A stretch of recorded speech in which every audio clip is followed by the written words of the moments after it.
दोस्तों NFT के बारे में तो आप सभी ने सुना ही होगा। आजकल ये काफ़ी चर्चे में भी है। लेकिन क्या आप जानते हैं कि NFT होता क्या है और कैसे हम और आप इसका इस्तेमाल कर सकते हैं? क्या NFT क्रिप्टो करेंसी जैसा ही है या फिर इससे हट के कुछ अलग चीज़ है?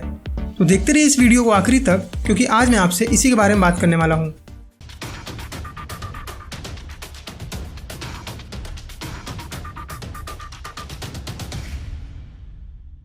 नमस्कार, मैं हूं शुभम और वर्ल्ड वाइड एक में आपका स्वागत है।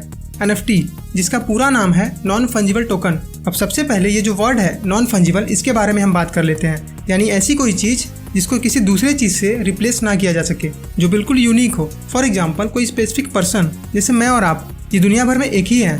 हाँ, हो सकता है कि अगर आप पूरी दुनिया भर में घूमो तो आपके जैसे शक्ल वाला कोई इंसान मिल भी जाए, लेकिन नाम और काम कभी एक दूसरे से मैच नहीं करेंगे। टोकन की बात करें तो इसके बारे में तो आप जानते ही होंगे।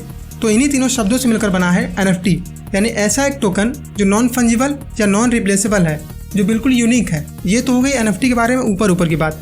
अब आते हैं असली मुद्दे पर। जैसे रियल वर्ल्ड में आप घर, बाइक या कार कुछ भी खरीदते हो तो उसके लिए एक पेपर वर्क होती है, यानी आपके नाम पर उसको रजिस्टर किया जाता है, तब जाकर उसकी ओनरशिप आपको दी जाती है। यानी एक तरीके से वो आपकी एक संपत्ति या एसेट बन जाती है। ठीक वैसे ही डिजिटल वर्ल्ड में NFT को काम में लिया जाता है। अगर आप डिजिटली कोई चीज़ बनाते हो, जैसे कोई डिजिटल आर्ट, कोई वीडियो गेम्स आप क्रिएट करते हो, और अगर आपको लगता है कि वो बिल्कुल यूनिक है तो आप उसको NFT में कन्वर्ट कर सकते हो, और जिसके बाद आपको आपके बनाए हुए चीज़ की ओनरशिप मिल जाती है, जिसमें आपको एक वर्चुअल टोकन दी जाती है जो ब्लॉकचेन टेक्नोलॉजी पर बेस्ड होती है, जिसमें आपके द्वारा बनाए हुए क्रिएशन और आपकी पूरी इन्फॉर्मेशन उसमें स्टोर की जाती है। अब आप इसको जब चाहो, जिसको चाहो, ऑनलाइन सेल कर सकते हो। ये NFT क्रिप्टो करेंसी से खरीदा और बेचा जा सकता है। हर NFT का एक यूनिक ID कोड होता है, इसीलिए कभी भी दो NFT आपस में मैच नहीं कर सकते, और इसके साथ ही इसको डुप्लीकेट भी नहीं बनाया जा सकता। NFT की सबसे खास बात यह है कि इसमें जो पहला क्रिएटर होगा उसको 10% तक की रॉयल्टी भी मिलती है।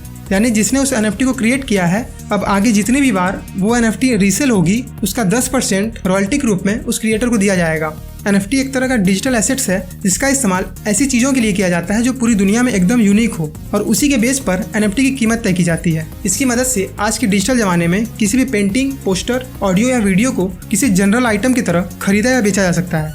किसी व्यक्ति के पास अगर NFT है तो इसका मतलब है कि उस इंसान के पास कोई ऐसी यूनिक चीज़ या डिजिटल आर्ट वर्क है जो पूरी दुनिया में उसके अलावा किसी और के पास नहीं है। अब बात करें अगर इस डिजिटल वर्ल्ड में यूनिकनेस की, तो ट्विटर के फॉर्मर CEO जैक डॉर्सी, जिन्होंने अपना पहला tweet just setting up my Twitter को NFT के रूप में बेचा था, मार्च 2006 में पोस्ट किया गया। ये दुनिया का सबसे पहला ट्वीट जो कि उसी कंपनी के CEO द्वारा किया गया था। वो डिजिटल इतिहास का एक अहम हिस्सा होने की वजह से $38 लाख यानी अराउंड 17 करोड़ रुपए में बिका। मतलब आप सोचो कि एक मामूली सा ट्वीट जो सिर्फ दुनिया का सबसे पहला ट्वीट होने की वजह से इतने महंगे दाम में बिका। NFT एक तरीके से आर्ट और डिजिटल वर्ल्ड का एक कॉम्बिनेशन है। जब आपके द्वारा क्रिएट किया हुआ कोई भी आर्ट जिसमें लोगों को एक यूनिकनेस दिख जाए, तो उसके लिए आपको एक NFT के रूप में टोकन दे दिया जाता है, और इसी के साथ उस आर्ट से जुड़े सभी राइट्स उस क्रिएटर को मिल जाता है। NFT मिलने का मतलब है कि आपके उस आर्ट का डुप्लीकेट कोई नहीं बना सकता। एक तरह से ये आपको कॉपीराइट का अधिकार दे देता है। अब वो क्रिएटर या आर्टिस्ट अपने आर्ट को NFT के रूप में किसी को भी बेच सकता है। NFT से किसी भी आर्टिस्ट को अब अपने आर्ट को बेचने के लिए किसी भी आर्ट गैलरी या ऑक्शन हाउस पर डिपेंडेंट नहीं होना पड़ेगा। तरह तरह के NFT के प्लेटफॉर्म अवेलेबल हैं। आज के टाइम पे वो खुद अपने आर्ट की नीलामी वहाँ कर सकता है। और यही नहीं, अगर किसी आर्टिस्ट का क्रिएशन कहीं और बिकता है तो उसको उस आर्ट पर रॉयल्टी भी मिलेगी। और यही बात है NFT में जो इसको सबसे खास बनाती है। आप में से ज़्यादातर लोगों के मन में ये सवाल होगा कि क्या क्रिप्टो करेंसी और NFT दोनों एक ही चीज़ हैं? तो मैं आपको बता दूं कि NFT जो कि नॉन फंजिबल है, वहीं अगर हम क्रिप्टो करेंसी की बात करें तो ये एक तरह का फंजिबल यूनिट है। सपोज आपके पास एक बिटकॉइन है जिसकी कीमत मान लो 25 लाख रुपए है, और मेरे पास भी एक बिटकॉइन है जिसकी वैल्यू आज के डेट में बिल्कुल सेम है। अगर आप अपनी बिटकॉइन को मेरे बिटकॉइन से एक्सचेंज भी कर लेते हो तो बिटकॉइन को एक्सचेंज करने से उसकी वैल्यू में कोई डिफरेंस नहीं होगा। और वहीं अगर NFT की बात करें तो NFT तो बिल्कुल यूनिक होगा। आपके पास किसी और चीज़ की NFT होगी और मेरे पास किसी और चीज़ की NFT। तो पहली बात कि NFT एक्सचेंज हो नहीं सकते, और दूसरी बात कि दोनों की वैल्यू में बहुत बड़ा अंतर होगा। हो सकता है कि आपने किसी और चीज़ की NFT करा रखी हो और मैंने किसी और चीज़ की, तो NFT बिल्कुल यूनिक होता है जिसकी वैल्यू अलग अलग होती है।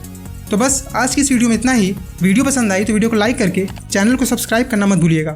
मिलते हैं अगली वीडियो में, तब तक के लिए नमस्कार।